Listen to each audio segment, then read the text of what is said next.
மகா சிவராத்திரி அன்று சிவபெருமானை வழிபடுவதற்காக 30 முக்கோடி தேவர்கள் சிவாலயங்களுக்கு வருவதாக புராணங்கள் கூறுகின்றன. இந்த புண்ணிய நேரத்தில் சிவ வழிபாட்டில் ஈடுபடுவதன் மூலம் அனைத்து தெய்வங்களின் ஆசீர்வாதங்களையும் பெறலாம். கால ராத்திரி எனப்படும் சக்தி மிகுந்த இரவுகளில் தியானம் செய்வது மிகுந்த பலன்களை தரும் என்று நம்பப்படுகிறது. மகா சிவராத்திரி அன்று பூமியில் ஒரு சிறப்பு ஈர்ப்பு சக்தி மேலோங்குகிறது. இந்த நேரத்தில் உடலை நேராக வைத்து தியானம் செய்தால் உடலில் உள்ள ஆற்றல் மட்டம் உயர்ந்து சக்தி மேலோங்குகிறது. இது நரம்பியல் அமைப்பை சீராக்கி உடலில் ஒழுங்குமுறையை ஏற்படுத்துகிறது, மேலும் ஆன்மீக சக்தியை அதிகரிக்கிறது.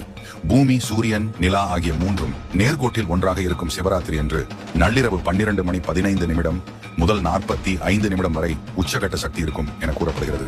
144 ஆண்டுகளுக்கு ஒரு முறை நடக்கும் மகா கும்பமேளாவின் போது வரும் மகா சிவராத்திரி மிகவும் சக்தி மிகுந்த அற்புதமான இரவாக கருதப்படுகிறது. இந்த நேரத்தில் பூமியின் காந்த சக்தி மற்றும் பிரபஞ்ச ஆற்றல் உச்சத்தை அடைகின்றன. விழிப்புணர்வை மேம்படுத்தி உள்ளார்ந்த ஆற்றலை வளர்க்கும் ஒரு புண்ணியமான நிகழ்வாகும்.